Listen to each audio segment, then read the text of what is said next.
So, welcome to another episode of the podcast. Today, I am joined by Coach Mike Chadwick. Mike, thank you for coming on the podcast. You're very welcome, mate. Pleasure. So, reason I got in contact with Mike is you look at his Instagram. He's an absolutely insane guy. Just by looking at his Instagram, you know that off the bat. And not only for the listeners, but I'm intrigued myself to see what he gets up to.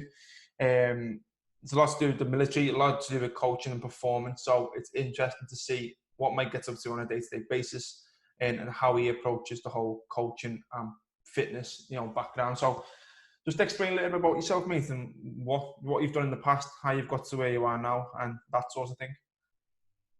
Yeah, so I left school very young.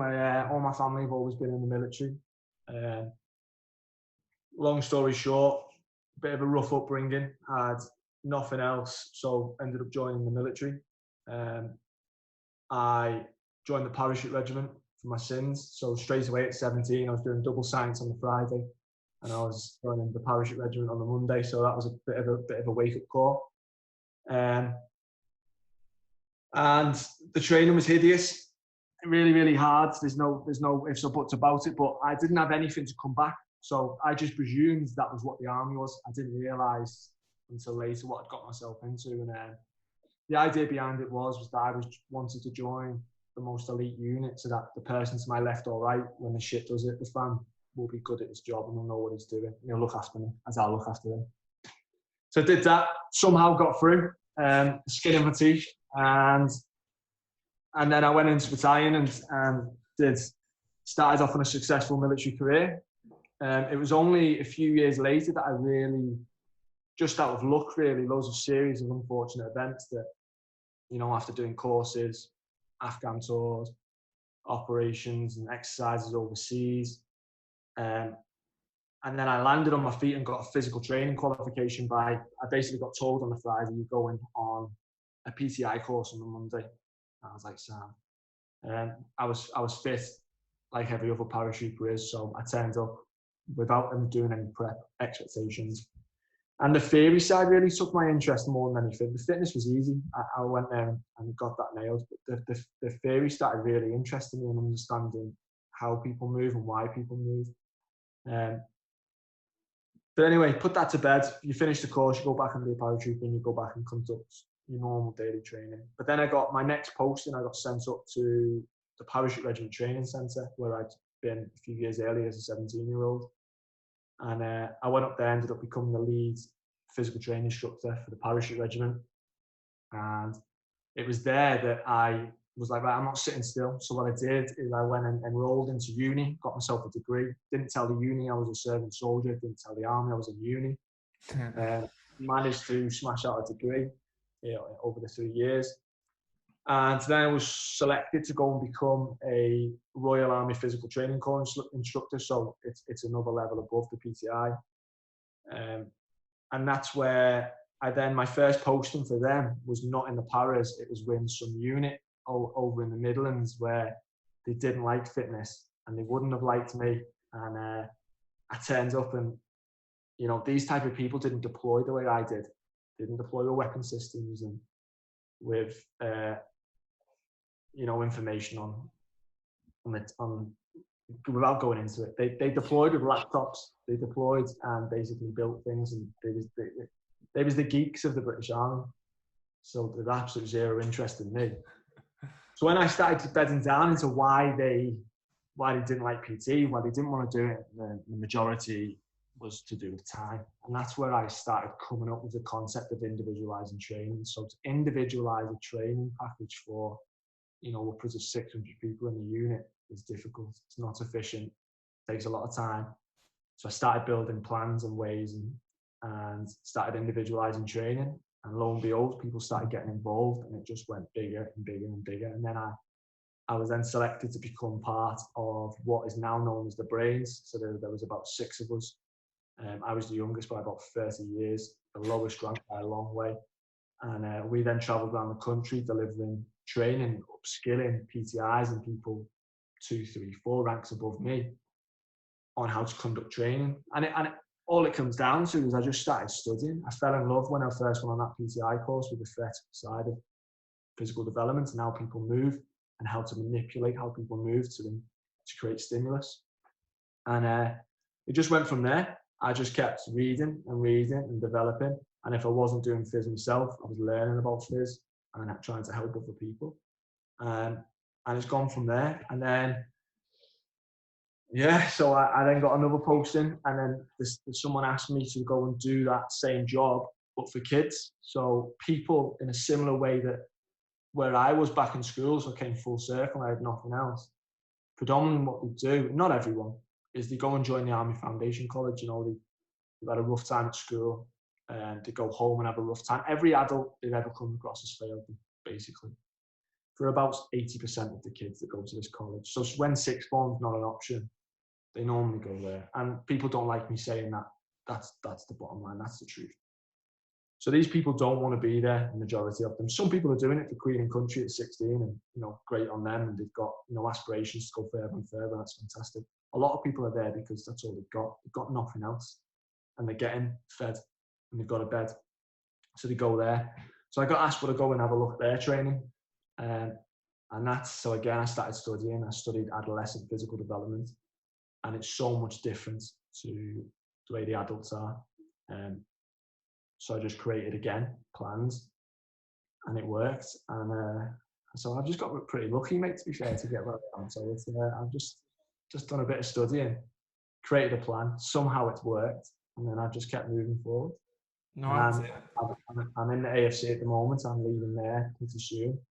That's in a very good place now, in record high, so it's doing okay. Doing okay. Speaking records. No, but it's good, and it just shows, like, obviously you're one of the guys who does educate himself. If you don't know something, you'll go and find out about it. And I think that's what makes a good coach or makes a good, like, person, is that some people are just happy to settle. But the reason we came in I don't know how we first, you know, we're following each other on Instagram. I can't remember, but obviously when you see someone's profile, you know that they're good at the job. Straight away, you can just tell that someone's good at the job and they know their stuff. And then we came into contact last week, I think it was, about something I did in my training, which, again, you message it over, which was the suitcase carry. And that came full circle with me because I got that idea off a coach called Dan Lawrence, who's matchroom boxing coach. So he boxes coaches down in London. And he came to our gym and he did that suitcase carry, which was supinated. And I was like, why are you doing that? And he was like, it just stabilizes your shoulder and puts your lats in place, basically. And I was like, that's just so simple but so effective. And then you and another coach, Paul, have been the only two people who to sort of notice that or ask why that is that. And straight off the back, I can tell that you're majorly into performance and obviously getting the peak performance out of people. That's obviously due to your military background as well. But what's the plan with it now? What's the plan with coaching? Are you trying to, what is is it to get them physically fit, as in, like, you know, be able to do more for longer periods of time, or is it to optimize performance, or what is it? Optimize performance. That's the bottom line of everything. It's how we always move forward. I gave you an absolute whistle-stop tour of my very short career there, mate. So I know you told me to go into detail. I hope that wasn't too much.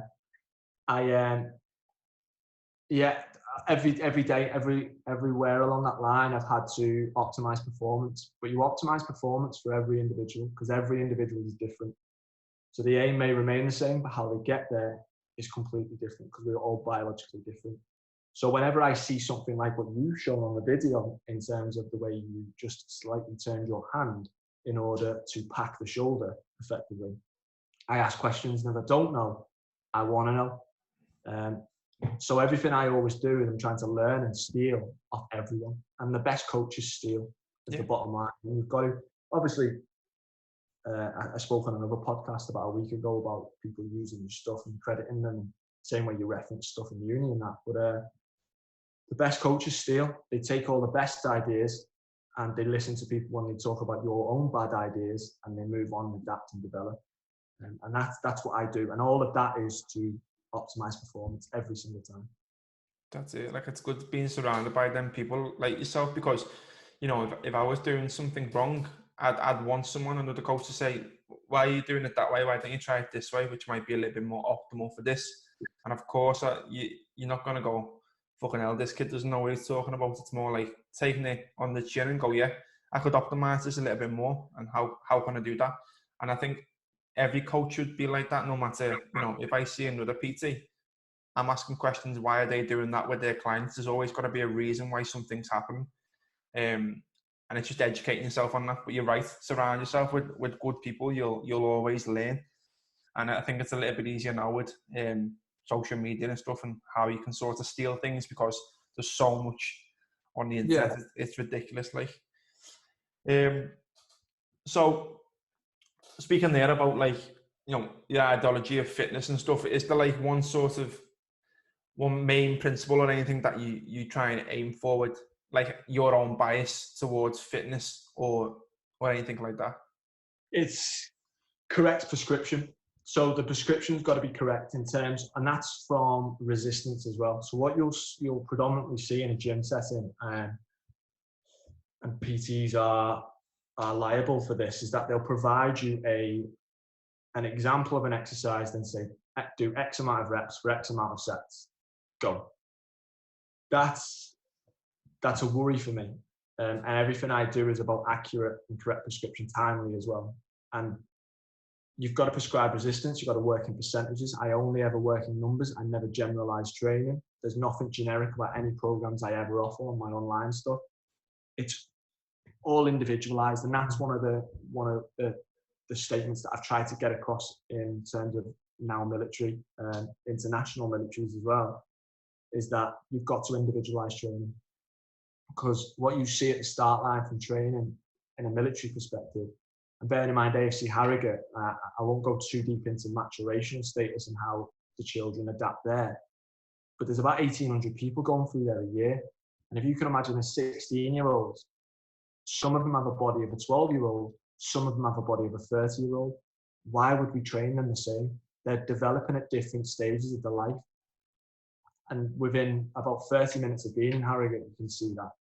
That's now changed, thankfully. There's another coach there who's also a GB Tri coach, just so happened that me and him, we're both part of the Brains, that group I mentioned earlier. Both ended up posted at the same time, got really lucky. And we've redesigned and redeveloped that program to individualized training. And pass rates now 100%, injury rates have gone. The only injuries you get now is trauma, which is zero you can do about that. Someone falling off an obstacle course or tripping up or things like that. There's nothing you can do with trauma. But in terms of musculoskeletal injuries and repetitive strain injuries, they're obsolete now. And it's just about windows of opportunity and training people at the right time. So getting that correct prescription is key and vital. And it's so difficult to do, and I massively appreciate it is, especially if you've got, I'm looking at a PT, if you've got 30, 40 clients, just to prescribe the resistance to every single aim and objective within each session is really, really difficult. Yeah. But it's the way. Yeah. I think people don't realise that, there's obviously tiers in what people are after in terms of a coach, in terms of what they're prescribed. But, we're looking to bespoke everything for every single client. And it is hard work, and it takes time to even just understand the clients themselves. It could be 4 weeks, a month, a couple of months between finding out new things about the client and the way they work and how they recover and all this.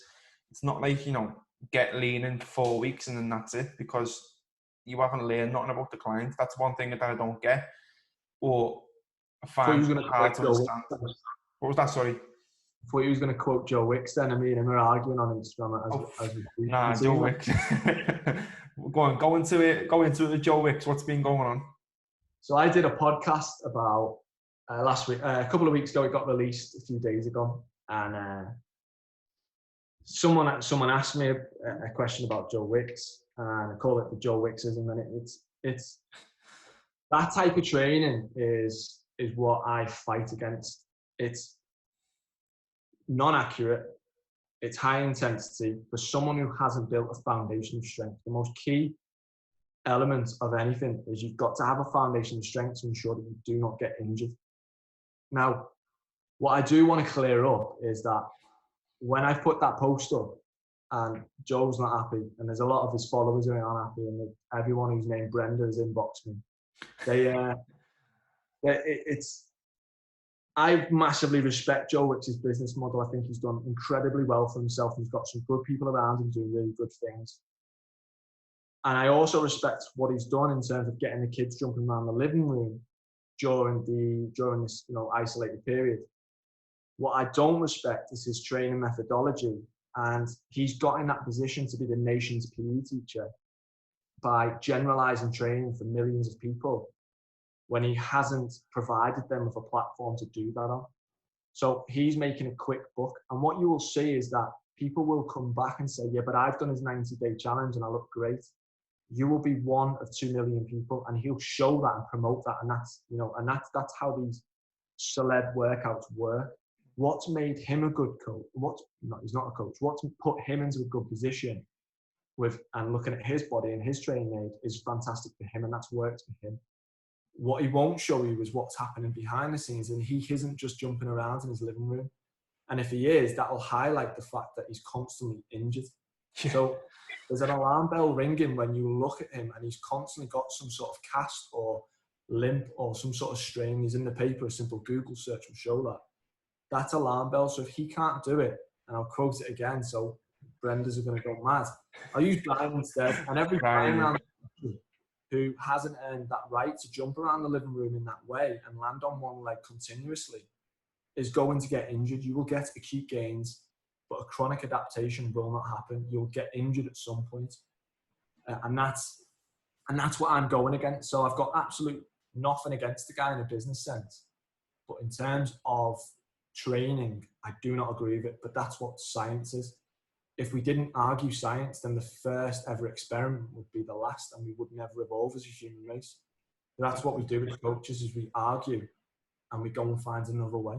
Or we prove that way is wrong, or we prove that way is right, but you've constantly got to prove yourself because science evolves, so we should. That's it. That's amazing, like how I'm on your side, and you've got a decent enough following to challenge the likes of this sort of stuff and, get that spread out. And people always said to me, especially at the start of lockdown, was like, are you not scared Joe Wicks is going to take your business? And I was like, not at all. Like, if anything, the positive that he is doing is getting people into fitness, getting them to do it wrong, and then they'll have to go to a coach and do it right. Yeah. So it's like a pathway into fitness and go, actually, I really enjoyed that. Maybe I should focus on a little bit more. Maybe I should get a little bit more optimized by a coach. And then it leads into the path of the likes of me and you and every other coach out there. But you're right in what you're saying is, like, if you look at his business model, he's not the most liked guy in the industry due to like this lean and 15 and all this bullshit that you hear. It's a short-term fix for a quick buck, as you said. So again, doing burpees or jump lunges, someone who's 20 stone and never jumped off the feet in the last 10 years, what's that going to achieve? Probably just injury. And if anything, they're going to stop training because they're scared of it, or they're going to be, have some resilience towards training. It's ridiculous. Or worse, they'll get injured and they won't come back, and then you'll put a bigger strain on the NHS. So it's one big huge circle. And like I said, I respect his business model, and he's done really well out of it. He has, and I've got some friend circles who know him personally. I don't know him personally, but in terms of his physical development and his attitude towards fitness, I don't agree with it. So I'll argue that till the tide comes on. No, that's good. That's good to hear. And like as you said, you've walked the walk in the sense of you've worked with both individuals, not necessarily young kids, but young enough adults. Yeah. And adults with the theory behind science that can prove that, this is the right way to go. It's not like, obviously it's not hard to understand that what they're doing is obviously going to be strained on them, because if you put someone in that scenario who's never trained and you're getting them to do something extreme, it's never going to work. Like, I was on the Sunday brunch the other day, and there was this woman, and she was like, okay, we're going to go with 3 simple exercises. One of them was a clap press up, something like that. One of them was a donkey kick with a reach or something. And I was like, I can't even do that. Like, that's not simple. How would you expect someone else all these millions of people who are watching to go and replicate that? Do you know what I mean? Yeah. And this is going to take time. Like, again, it's a tough conversation, isn't it? Because that's the only one annoying thing that I have as a coach, is that things take time. And obviously, I'm not perfect in my coaching. It's constantly evolving. But as long as everyone is doing that, then we're winning. Yeah. It's mad. And that's the key. I'm by no means the finished product at all.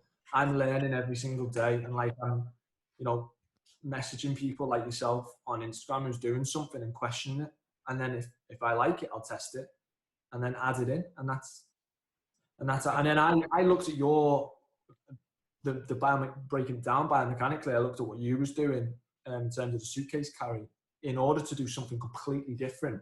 Yeah. Miles away from any sort of gym environment, and it was to do with a log race that I was looking at packing my shoulder for. So that's where I'm at, and I'm looking at stuff to evolve something later down the line, which that's the key for coaching. We just need to keep stealing and keep sharing. And that's one of the reasons why I created the Academy on my website now, where, it's now an international platform where the best S&C coach in the American military and the best S&C coach in the Australian military are now posting in blog-like fashion that basically bridges the gap between Instagram and, research papers, and is trying to provide knowledge to, every single person so they can read it and digest it across the world.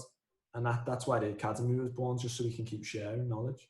That's it. And what's the plan with the Academy? Would you ever think about going into other aspects of sports and strength, S&C? Like there's so much to go into. Yeah, I got to be careful what I say, but I work with a lot of the largest sporting organizations in the world on personal levels. I'm in with the largest militaries in the world. I am working a lot with people, and predominantly what you'll see is I did a post the other day about how you'll never hear about any of my clients, and that's because everything I do is confidential. So there are some people in the sporting context you mentioned there that I am working with, but I just don't never talk about them. The only time you'll ever see them, as I mentioned, is when they start destroying the field, and people may ask questions then, but it'll never come from me, because that's part and parcel. One thing I absolutely despise is when people in the gyms, and someone's paying someone a lot of money to be personally trained, and the personal trainer is taking photos of them and asking them to pose and do one more rep so you can take a picture for their Instagram. Yeah. Not what the people want. I don't agree with that whatsoever. I completely understand the marketing strategy behind it, but I disagree in the fact you've got to utilize someone's time that they're paying you for, that they've earned a lot. They've worked very hard to earn that money to pay you, and they're obviously taking personal training is a very expensive sport, and people are paying a lot of hard work money. They don't want to be getting photos taken and interviews during when they're hanging out their arms doing a deadlift. Do you know what I mean? They just want to get there, get it done, and get home. I get the marketing side, but yeah, everything's confidential in me. So I am working in some elite sporting context, but no, that's good. I mean, that's a good topic of conversation in itself. Like, it is, as you said, it's a marketing tool for most people, but yeah, the idea is to get in the position where you don't have to do that. Yeah, it does work, and it's shit for me in terms of marketing. So I will, marketers will probably look at this and say, you need to start doing that. And people do actually tell me to do that. They need to say, you need to get someone to endorse you. I urge you're training someone. Why didn't you get them to write a post for you? And it's probably an awful marketing strategy on my behalf. So someone reading this will probably tell me a better way to do it. But it's just the way I've done it. It's worked. It's done all right so far. So it might come to a stage where I've got to take a U-turn on that. I'll get you to delete this podcast, but let's do again. No, I get that. It's like I had the same. Like I never used to like taking pictures of clients doing exercises or capturing a moment, because that moment can trigger so many things. And as you said, people are paying for the well-earned time with the well-earned money, and it's like, people were saying to me, do you actually train anyone, or do you just basically post on Instagram? And I was like, no, I do actually train people. Like, but it was then to bridge the gap with like, even like transformation photos. So at the start of lockdown, I never used to post people's photos. Never really did it. Never really take them. And then one of my coaches my mentor at the moment was like, you need to start getting some social proof of like you actually doing your job. And I was like, yeah, it's true. I'm not in the position where I can't just rely on referrals because I'm not at that stage yet. So it's just the stage of getting the clients in with, obviously you need social proof, but when you're on the level where you are, where it's performance and stuff, it's a different story. So and then again, I'm not in that world where I'm looking at physiques and aesthetics. I'm in a world of performance. So, you know, maybe I'm naive to that situation, the fact that and people need images to show your worth and stuff. I don't really care about what the body looks like. I care how it gets from A to B in a performance setting. That's what my job is. But I get transformational photos as well because that's not intrusive on the session. Yeah. What I don't like is where the session is disrupted in order to market your platform. Yeah, I get that. You wouldn't get that from an accountant. You wouldn't get that in a law setting. So I don't understand why it would be done in a personal training setting. Yeah, I think you're right with like I had this conversation on another podcast the other day. It was like it goes further than just progress with a picture, for example. It's that you can't when you're working with someone, you know, when their performances went up and becoming a lot more confident, and you've brought the menstrual cycle back, whatever it is. None of these things are sexy. So no one wants to hear about you. You know, oh, you added 50 kg to a squat. Nice. It doesn't sell nothing. It doesn't prove nothing for no one else. But as soon as someone sees a picture, it's like, they must be doing something right. When I can manipulate my body for tomorrow and be 5k down and looking lean as fuck. That's what people look at, yeah. So the psychology behind it is, you know, that's exactly, people look at that and go, I want that. I want that in my life. I need that. I can do with losing that amount of weight. So people then buy into it that way. I completely get that. And that's, if that works for you and that's the way you're inclined, that's your business model, then I'm crack on. I'll never argue against it. I'll explain that I don't agree with it, but I like that. I do like that. Yeah, it's good. So they're pretty much questions that we wanted to get answered. You know, what's your plan for, on an interesting level, actually, like for personal point of view, is like, I'd be interested to see what your daily routine looks like, because it sounds like you've got a lot on your plate in terms of what you do. So just give us an example of what your day looks like, because I'm a big fan of routine or routines. So routine is out the window at the moment. I've got a 1-year-old little girl. So I'll paint the picture. I have gone from spending many years in an elite military unit, parachute regiment, special force support group, then the Royal Army Physical Training Corps. I have not been home for a long time, not for a long period of time at that point. So I've gone from being away for so long, on some occasions, 7 months and etc., to coming home 24/7 in lockdown with a 1-year-old. It has been carnage. Routine has gone. So my routine at the moment is I get up with my daughter every morning. She's up at like 6 o'clock, regardless of what time she goes to bed at. And then I try and fit in training. Predominantly, I'm training at the moment. I'm back in running club because all the gyms are shut. So I'm doing quite a lot of running, predominantly after 8 o'clock. So some nights I've been going out at 10 o'clock just to get something in. I'm rolling down with the same amount of time in the day. Every single person's in Derby exactly the same amount of time. So there's no excuse why people can't. And during lockdown, there's a lot of personal trainers saying, this is the time to rest and relax and get to know. And going back to my level of coaching in terms of it's all for performance, it's not the time. The time is to go and destroy the field, be that 1%, get on top of people now whilst they're slacking. So when you go into that next course, the next operation, you'll be top of your game. And so if I'm preaching that, I need to perform that as well. And so in terms of routine in the fitness sense, it's whenever I possibly can, I'll go and get something in.